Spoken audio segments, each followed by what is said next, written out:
नमस्कार दोस्तों, स्वागत है आपका रीजनिंग ऋषि सर एप्लीकेशन पे और रीजनिंग ऋषि सर क्लासेज पे। मैं ऋषि सर आपका स्वागत करता हूँ। दोस्तों, आज मैं आपके लिए यूपीएससी सी सेट का 2020 का जो पेपर है, रीजनिंग के जितने एग्जाम्पल आए हैं वो सारे के सारे हम डिस्कस करेंगे। किस तरह के एग्जाम्पल 2020 में पूछे गए थे, इन पे आज चर्चा करने वाले हैं। जुड़े रहिए मेरे साथ में। देखिए, फर्स्ट नंबर का एग्जाम्पल जो पूछा था वो ये था। ये होती है एनालॉजी, सादृश्यता। ठीक है, इसमें सीरीज का क्या क्रम है वो मुझे पता करना है। पूरी क्लास देखिए। ए से अगर बी की बात करता हूँ तो +1 है, सी से ई की बात करता हूँ तो +2 है, ये +3 है और ये है +4। ये सीरीज चल रही है। +1 किया जाए तो एन आएगा, +2 करें तो पी आएगा, +3 करें तो जे आएगा और +4 करें एम आएगा। N P J M. तो ऑप्शन की बात करें तो डी ऑप्शन जो है इसका करेक्ट आंसर होगा। फर्स्ट नंबर का एग्जाम्पल एनालॉजी से पूछा गया था, सादृश्यता से। तो ये फर्स्ट नंबर का एग्जाम्पल है। रीजनिंग ऋषि सर नाम से हमारी एप्लीकेशन है, उसको आज ही डाउनलोड करिए, जिसमें यूपीएससी सी सेट का बहुत बेहतरीन तरीके से कोर्स डिजाइन किया है। शॉर्ट ट्रिक और बेसिक के हिसाब से उसमें समझाया गया है। तो पूरी क्लास देख लो एक बार। ये फर्स्ट नंबर का एग्जाम्पल था। बढ़ते हैं आगे। ये कोडिंग डिकोडिंग सांकेतिक कूट भाषा का एग्जाम्पल था 2020 में। क्या पूछ रहा था, देखिए। आपसे कह रहा है कि ए से लेके जेड तक, 1 से लेके 26 तक, यानी ए पे 1, बी पे 2, सी पे 3 और डी पे 4। ये क्रम तो आपको पता है। और यहाँ पर लिखा था कि जी एच आई को लिखा जाता है 1578, डी ई एफ को लिखा जाता है 912। तो ए बी सी को क्या लिखा जाएगा, ये प्रश्न था। 789 का डबल किया जाए तो ये आएगा 456 का डबल किया जाए तो ये आएगा, और 123 का डबल किया जाए तो 246 आएगा। ऑप्शन की बात करें तो डी ऑप्शन जो है करेक्ट आंसर आएगा। कोडिंग डिकोडिंग से आधारित था ये। अक्षरों के ऊपर नंबर लिख के इनको डबल किया है। ठीक है, बढ़ते हैं हम नेक्स्ट एग्जाम्पल की तरफ। अगला एग्जाम्पल ये है, consider the following sequence of number. ठीक है, how many odd number are followed by the odd number in the above sequence. निम्नलिखित श्रृंखलाओं का अनुक्रम दिया गया है। ऊपर लिखे अनुक्रम में से कितनी विषम संख्या के बाद विषम संख्या आती है। विषम के बाद विषम आती है, एक तो ये है, दूसरी ये है, तीसरी ये है, चौथी ये है, पांचवी ये है, छठवीं ये है, और कोई नहीं है। तो करेक्ट आंसर आएगा 6। विषम के बाद विषम, ऑड के बाद ऑड नंबर आती है। ऐसी कितनी संख्याएं हैं, टोटल मिलाकर 6 संख्याएं हैं। पूरी क्लास देख लीजिए। ये फोर्थ नंबर का एग्जाम्पल था। बढ़ते हैं आगे। जो पेपर में क्रम दे रखा था उसके अकॉर्डिंग ही ये सारे के सारे क्वेश्चन दिए हुए हैं। और इसमें आपके रीजनिंग वाले जितने भी एग्जाम्पल हैं वो मैं सॉल्व कराऊंगा। मैथ के लिए भी वीडियो बहुत जल्दी मनीष सर का आने वाला है। चैनल को सब्सक्राइब कर लीजिए और वीडियो को ज़्यादा से ज़्यादा शेयर करिए। और जिन्होंने अभी तक वीडियो को लाइक नहीं किया है, फटाफट से वीडियो को एक बार लाइक कर दीजिए। बढ़ते हैं आगे। ये कह रहा है कि अनुक्रम ये है, प्रत्येक संख्या में एक सरल गणितीय संक्रिया द्वारा अभाज्य संख्याओं पर एक अनुक्रम प्राप्त है। Okay, prime number. सबसे छोटी प्राइम नंबर अभाज्य संख्या कौन सी होती है? 2। 2 से बड़ी कौन सी होती है? 3, 5, 7, 11। ये सारी अभाज्य संख्याएं, इन पे कुछ क्रम काम कर रहा है। और अगला पद क्या होगा ये पूछा है। तो देखो, 14, 18, 20, 24, 30 और 32, ये प्राइम नंबर तो नहीं है, पर इनमें प्राइम नंबर की कुछ सीरीज मैच करनी है आपको। तो 13 एक प्राइम नंबर होती है, और यहाँ +1 करके 14। इससे बड़ी अभाज्य संख्या 17 होती है, 1 जोड़ के 18। इससे बड़ी 19 होती है, 1 जोड़ के 20। इससे बड़ी बेटा 23 होती है, 1 जोड़ के 24। इससे बड़ी 29 होती है, 1 जोड़ के 30। इससे बड़ी 31 होती है, 1 जोड़ के 32। इससे बड़ी अभाज्य संख्या जो है वो 37 होती है, क्योंकि 32, 33, 34, 35, 36, 37 +1 करके आंसर आएगा 38। ऑप्शन की अगर बात करूं तो सी ऑप्शन जो है यहाँ पर करेक्ट आंसर होगा। तो ये जो गणितीय संक्रिया है ये इसमें काम कर रही है, अभाज्य संख्याओं पे आधारित है। सभी अभाज्य संख्या बढ़ते क्रम में है, इनमें +1 करने पर सीरीज जो है वो क्रम काम में हमारा आएगा। बढ़ते हैं हम नेक्स्ट एग्जाम्पल की तरफ। अगला एग्जाम्पल है यहाँ पर ये सीरीज है और इस सीरीज में मुझे क्रम पता करना है, क्रम क्या चल रहा है।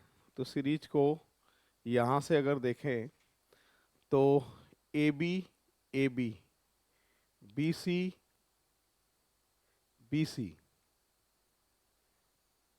सी डी, सी डी, ठीक है, C D, C D, D E, D E. तो देखो 5-5 के पेयर में ये क्रम आप बना सकते हैं। कैसे? A B, A B, A, B C, B C, B, C D, C D, C, D E, D E, D. तो A double C E, A double C ई, यानी ऑप्शन जो आएगा वो सी ऑप्शन इसका करेक्ट आंसर होगा। Series बनानी पड़ती है, उसके अकॉर्डिंग फिर इनके आंसर देने पड़ते हैं। बढ़ते हैं नेक्स्ट एग्जाम्पल की तरफ। अगला एग्जाम्पल ये है रैंकिंग टेस्ट का है। इसमें लिखा है is the 16 from the left hand in a row of boys and V is the 18 from the right hand. Z is 11th from A towards the right and third from V towards the right and how many boys are there in the row? ये आपसे पूछ रहा है। तो एक बार हम solve कर लेते हैं इसको।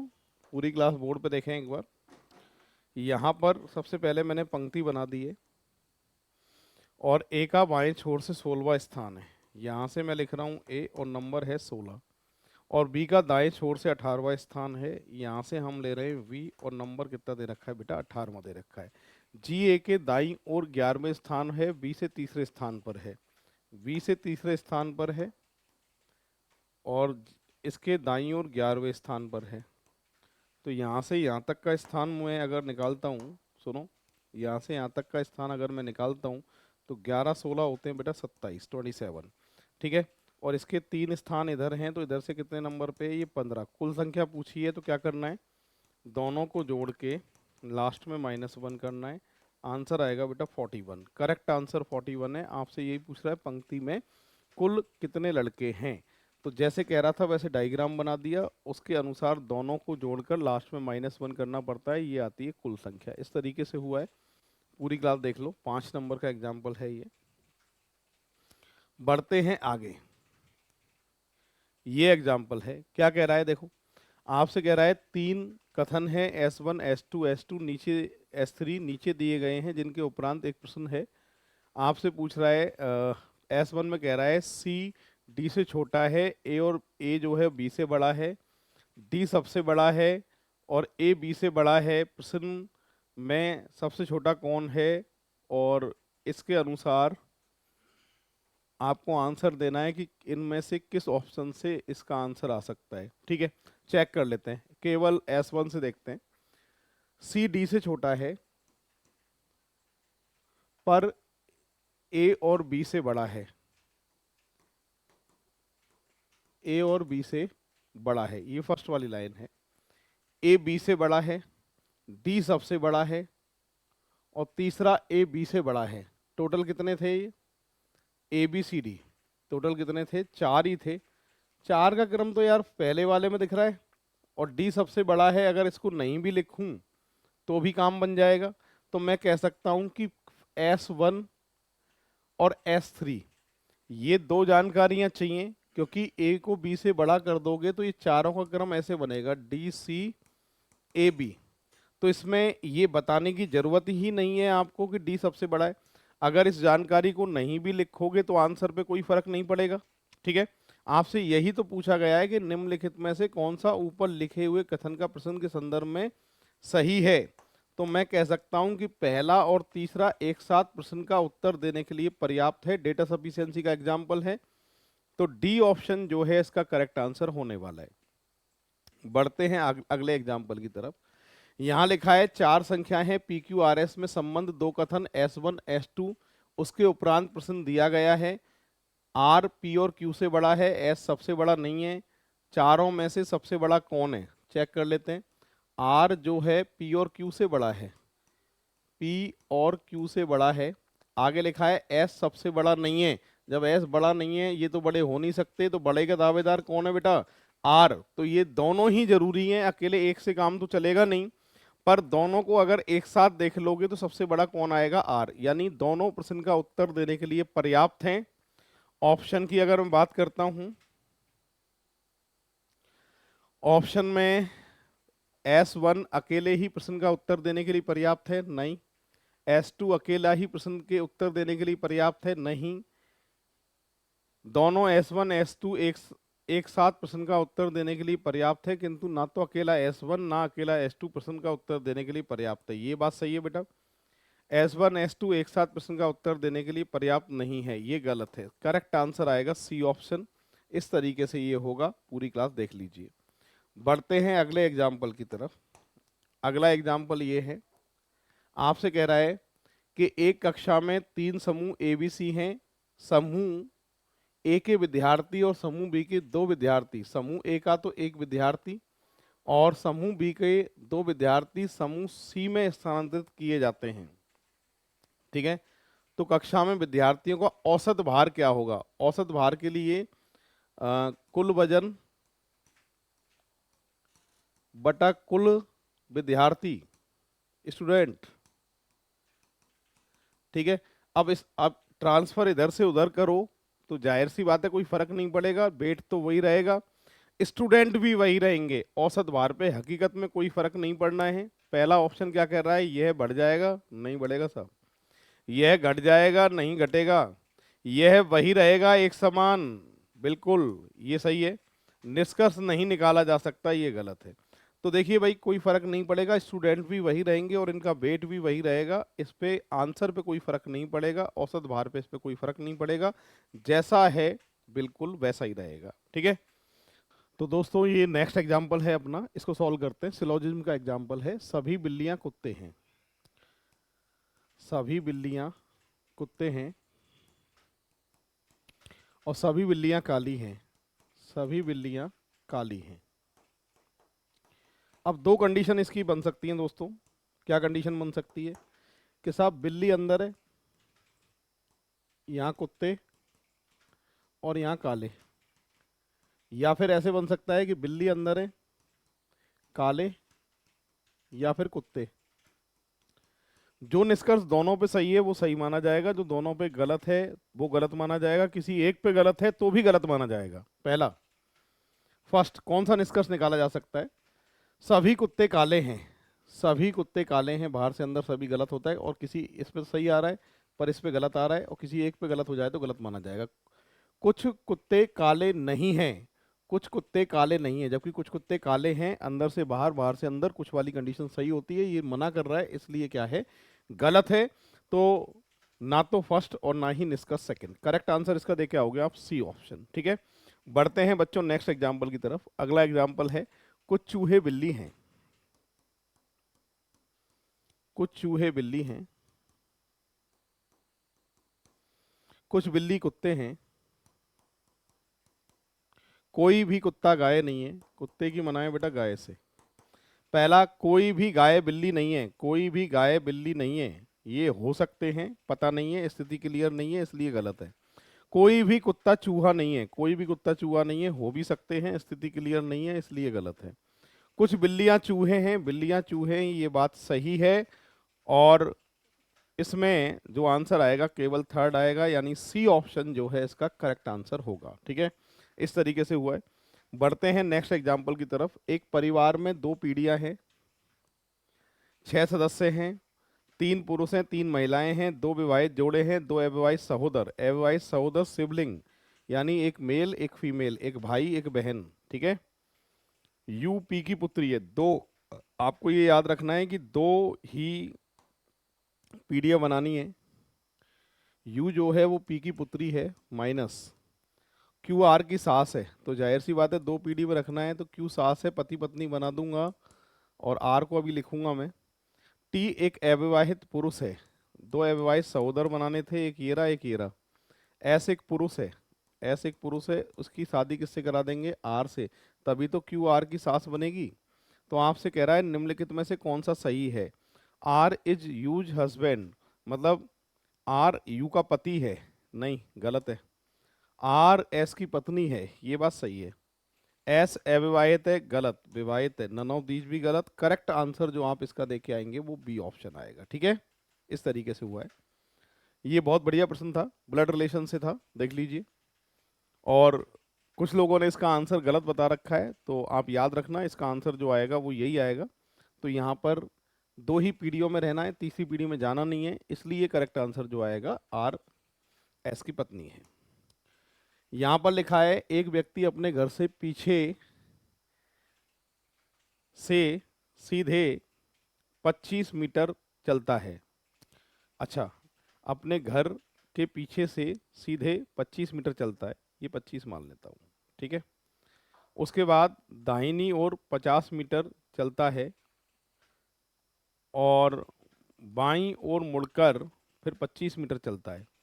अब एक व्यक्ति अपने घर से पीछे से, अब घर का मुंह बता रहा है क्या, यदि उसके घर का मुंह पूरब में है, ओके अब क्लियर हो गया। घर का मुंह पूरब में है, घर का मुंह जो है वो पूरब में है, ठीक है। ये घर का मुंह है जो पूरब में है, वह अपने प्रारंभिक बिंदु से किस दिशा में है, और ये घर के पीछे से 25 जा रहा है, तो यहाँ से चला लेता हूँ बेटा 25। उसके बाद दाएं मुड़कर 50, दाएं मुड़कर 50, उसके बाद पुनः 25 बाएं, ये 25 है। आपसे पूछ रहा है कि तो वह अपने प्रारंभिक बिंदु से किस दिशा में, प्रारंभिक बिंदु से किस दिशा में, यहाँ मैप बना लो बेटा। ये नॉर्थ होता है, ये वेस्ट होता है, नॉर्थ वेस्ट उत्तर पश्चिम, यानी डी ऑप्शन जो है इसका करेक्ट आंसर होने वाला है। पूरी क्लास देख लो एक बार, बहुत ही बेहतरीन एग्जाम्पल था। अब बढ़ रहे हैं हम नेक्स्ट एग्जाम्पल की तरफ। अगला एग्जाम्पल जो आने वाला है वो कौन सा है, ये अगला एग्जाम्पल है, पूरी क्लास देख लीजिए।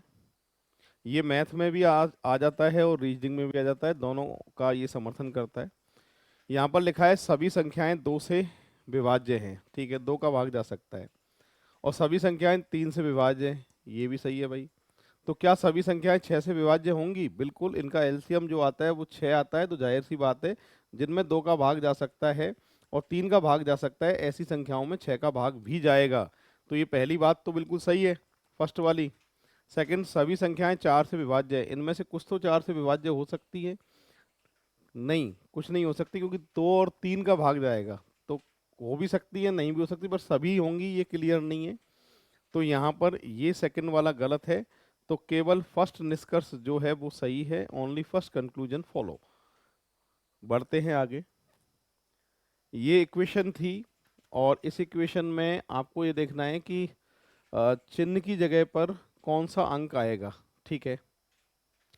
तो चिन्ह की जगह पर कौन सा अंक आएगा, सबसे पहले मैं अगर यहाँ पर ऑप्शन से लेता हूँ, यहाँ बेटा 2 लिखता हूँ, यहाँ 2 लिखता हूँ, यहाँ 2 लिखता हूँ, यहाँ 2 लिखता हूँ, यहाँ 2 लिखता हूँ, यहाँ 2 लिखता हूँ, तो यहाँ भी 2 2 आएगा। एक काम करो, इकाई का अंक ले लो, तो यहाँ से बेटा 2 और 2 4 और 2 6 और 2 8 और 10, 2 4 6 8, नहीं पीछे पीछे का 2 4 6 8 और एक 9, 9 तो आ नहीं रहा, तो 2 तो बैठेगा नहीं। 2 के अलावा अगर 3 ऑप्शन बी ऑप्शन को देखें, 3 3 3 3 3 3 3 3, तो यहाँ देखना 3 3 6 और 3 9 और 3 12 और एक 13, 13 का 3 सही है भाई, ठीक है। और उसके बाद में फिर जो रह गए उनको देख लो, 13 का 3 हाँ से, ये एक 1 5 और एक 6, 6 और 3 9, 9 और 3 12 और एक शेषफल का 13, 133 सही है। तो करेक्ट आंसर जो आएगा बी, यानी चिन्ह के जगह पर अगर आप बी ऑप्शन लिखोगे तो सबका मान आ जाएगा 133। इक्वेशन यहाँ पर बैठ रही है, तो ये ऑप्शन को देखकर आंसर आएगा बी। तो 22 नंबर का एग्जाम्पल है दोस्तों, क्या कह रहा है सुनिए। यहाँ पर लिखा है यदि आपके पास दो सीधी 7.5 फीट और 3.25 फीट की छड़ें हैं, तो आप कम से कम कितनी लंबाई नाप सकते हैं। ये मैथ का भी है और रीजनिंग का भी है, दोनों में आप इसको ले सकते हैं। तो पहली तो है 7.5 फीट, 3.25, इस दशमलव हटाना है, तो हम इसको लिख सकते हैं 75/10, और इसको लिख सकते हैं 325/100। काट काट दो इनको, तो यहाँ से 12, यहाँ से 5, ठीक है, क्लियर है, नहीं 15 और 5 2, सॉरी, और यहाँ से अगर काटें 25 से, 2500 का 100 और ये 13, 13/4, ठीक है। अब कम से कम कितनी लंबाई नाप सकते हैं, तो आप HCF अपॉन LCM ले लो तो कम से कम लंबाई कितनी नाप सकते हैं वो पता चल जाएगा।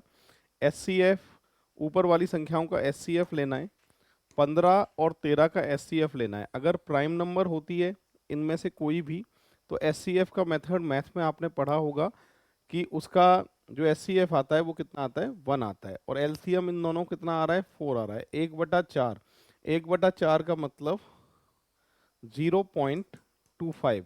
तो कम से कम कितनी लंबाई नाप सकते हैं हम, 1/4 यानी 0.25 जो है वो लंबाई नाप सकते हैं। इस तरीके से होगा। पूरी क्लास देख लो एक बार। बढ़ते हैं आगे, अगला एग्जाम्पल है।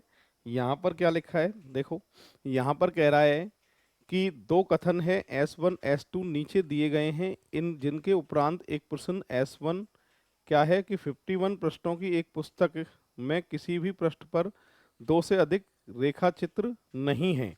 दो से अधिक रेखा चित्र नहीं है, इसका मतलब दो हो सकते हैं या एक भी हो सकता है। अगर इसकी बात मैं S1 की सही मानूं तो अधिकतम हो सकते हैं बेटा 102, 51 का डबल। S2 में क्या कह रहा है, S2 में पृष्ठ कम से कम एक रेखा चित्र है, कम से कम एक है, तो बेटा S2 में 51 होगा। तो आपसे पूछ रहा है कि इस पुस्तक में, क्या इस पुस्तक में 100 से अधिक रेखा चित्र हैं। अब यार दोनों में अलग अलग बातें कर रहा है, इसके हिसाब से देख रहा हूँ तो है, इसके हिसाब से देख रहा हूँ तो नहीं है। स्थिति कुछ क्लियर है नहीं है, तो 100 पृष्ठ होंगे नहीं होंगे ये हमारे पास कोई जानकारी नहीं है। अकेले एक से भी आंसर नहीं आएगा और अकेले S2 से भी आंसर नहीं आएगा। ऑप्शन की अगर मैं बात करता हूँ तो दोनों S1 S2 प्रश्न का उत्तर देने के लिए पर्याप्त है, किंतु ना तो अकेला S1 ना अकेला S2, ये भी गलत है। पहला ए ऑप्शन तो गलत है। सेकंड, S1 प्रश्न का उत्तर देने के लिए पर्याप्त है, नहीं। S1 S2 एक 7 प्रश्न का उत्तर देने के लिए पर्याप्त नहीं है, हाँ ये बात सही है। S2 अकेला पर्याप्त है, गलत। तो करेक्ट आंसर ऑप्शन को देखकर आपका आएगा C। ना तो पहले से आएगा आंसर, ना ही दूसरे से आएगा। ठीक है, बढ़ते हैं हम नेक्स्ट एग्जाम्पल की तरफ। अगला एग्जाम्पल ये है 30 नंबर का, कैलेंडर का एग्जाम्पल पूछा था। क्या कह रहा था सुने, आपसे कह रहा था बेटा कि यदि 12 जनवरी को रविवार है, मैं लिख देता हूं कि 12 जनवरी रविवार है, तो आपसे पूछ रहा है कौन सा सही है। पहला, 15 जुलाई रविवार है यदि एक अधिवर्ष है, मतलब लीप वर्ष है, तो 15 जुलाई का बेटा बाहर निकालना है अगर लीप वर्ष हो तो जनवरी का महीना खत्म करने के लिए 31 में से 12 गए, तो 31 में से 12 घटाओगे तो आपके 19 दिन बचेंगे। जनवरी के बाद फरवरी लीप वर्ष है 1, मार्च 3 का, अप्रैल, मई, जून और जुलाई की 15। ठीक है, अब इसमें छोटा रूप कर लो इसका, उन 7 से भाग लगा लो इसमें। 7 से अगर भाग लगाओगे 19 और 3, 19 और 3 आपके 22, 22 और 3 25 और 2 27, ये खत्म हो गया।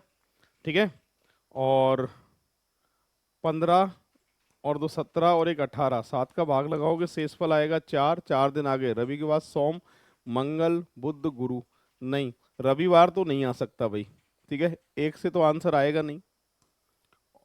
और यहाँ पर अगर बात करें कि 15 जुलाई को रविवार है तो एक अधिवर्ष नहीं है। अगर अधिवर्ष नहीं है तो एक दिन कम करोगे तब भी रविवार नहीं आएगा, तो बी ऑप्शन भी इसका नहीं हो सकता है। 12 जुलाई को रविवार है यदि वह अधिवर्ष है, तो एक काम करते हैं 12 जुलाई का ले लो। ठीक है, इसको भी एक बार सी को भी चेक कर लेते हैं। 12 जुलाई, जनवरी का महीना खत्म करने में 19 दिन है ना। जनवरी के बाद अधिवर्ष 1, फरवरी, मार्च, अप्रैल, मई और जून और जुलाई की बेटा 12 है इस बार, डिवाइडेड बाई 7। तो एक काम करते हैं 7 से काट देते हैं इसको। 12 2 14, ये खत्म। 19 और 2 21, ये खत्म, ये खत्म, सब खत्म। जीरो, जीरो मतलब जो बार दिया है वही बार, तो यहाँ पर आएगा रविवार। तो ये बात सही है, सी ऑप्शन। डी में क्या कह रहा है कि 12 जुलाई को रविवार नहीं है, यह एक अधिवर्ष है, तो ये बात भी गलत है। सही उत्तर आएगा सी ऑप्शन। ऐसे होगा, पूरी क्लास देख लीजिए। कैलेंडर का एग्जाम्पल था ये। बढ़ते हैं आगे। यहाँ पर देखो क्या कह रहा है, सुनो। आपसे कह रहा है एक मेंढक फिसलन वाली दीवार 4.5 मीटर गहरे एक सूखे कुएं में बाहर आने की कोशिश करता है। प्रत्येक बार मेंढक 30 सेंटीमीटर खुदकता है, 15 सेंटीमीटर नीचे सरक जाता है। कुएं से बाहर आने के लिए मेंढक के लिए जरूरी फुदकन की संख्या कितनी है? तो ठीक है, 1 मीटर, 1 मीटर बराबर 100 सेंटीमीटर, 4.5 मीटर का यानी 400 सेंटीमीटर का कुआं है। और मेंढक जो है पहली बार 30 सेंटीमीटर, फिसलन जो थी वो 15 सेंटीमीटर, और बेटा चढ़ कितना पाया? 15 सेंटीमीटर एक प्रयास में। ठीक है, तो टोटल कितने प्रयास करने पड़ेंगे इसको, ये आपसे पूछा गया है। कितने प्रयास करने पड़ेंगे? इसमें हमेशा याद रखना मेंढक की पहली चढ़ाई माइनस करनी पड़ती है। तो यहाँ पर 450 में से पहली चढ़ाई 30 घटाओगे तो 420 की कैलकुलेशन चाहिए, और इसमें 15 का भाग लगाओगे तो कितनी बार? 420। 420 सेंटीमीटर जो है वो कितनी बार आएगा? 28 बार आएगा। 15 का भाग लगाएंगे, 29वां जब प्रयास आएगा तो सीधे छलांग 3 की मारेगा और 450 सपोर्ट मिलेगी, और सपोर्ट मिलेगी तो ये फिसलेगा नहीं। तो कितने प्रयास में कुएं से बाहर आ जाएगा? 29 प्रयास में ये कुएं से बाहर आ जाएगा। इस तरीके से होगा, पूरी क्लास देख लीजिए। करेक्ट जो आंसर आएगा वो आएगा 29। अगला एग्जाम्पल मैं आपके लिए दे रहा हूँ और मैं देखना चाहता हूँ कितने लोग जो हैं वो सही इसको सॉल्व कर पाते हैं। नेक्स्ट एग्जाम्पल ये आपके सामने है बोर्ड पे। क्या कह रहा है, सुनो। यहाँ पर लिखा है शब्द दहली के सभी अक्षरों का प्रयोग करते हुए कितने विभिन्न 5 अक्षरी शब्द जिनका कोई अर्थ हो या ना हो बनाए जा सकते हैं, जबकि प्रत्येक शब्द डी से शुरू होता है और आई के समाप्त होता है। अगर ये कंडीशन नहीं लगाता तो इसमें टोटल अक्षर कितने हैं? 5। तो आंसर आता बेटा फैक्टोरियल 5। फैक्टोरियल कैसे खोलते हैं? 5 गुणा 4 गुणा 3 गुणा 2 गुणा 1, तो ये आंसर आ जाता। पर ये कंडीशन क्लियर कर रहा है कि भाई पहले और आखिरी, पहले पे डी होगा और समाप्त किससे होगा? आई पे होगा। तो कितने बचेंगे फिर? टोटल 3 बचेंगे। तो इसका आंसर आएगा फैक्टोरियल 3, 3 to 1 यानी 6। 6 जो है इसका करेक्ट आंसर होगा। इस तरीके से सॉल्व होगा। ये परमुटेशन कॉम्बिनेशन क्रमचय संचय का एग्जाम्पल है, साथ के साथ में इसको रीजनिंग में भी इस तरह के एग्जाम्पल पूछ लेता है। ठीक है, तो ये देख लीजिए सभी, ये इस तरीके से होगा 57। ये हमारा दोस्तों पेपर जो है 2020 का कंप्लीट हो चुका है, और आगे भी जो बचे हुए पेपर हैं उनको भी मैं बहुत जल्दी लेके आऊँगा। उसके अलावा MPPCS, UPPCS इनके भी पेपर बहुत जल्दी ही मैं आपके सामने लेके आऊँगा।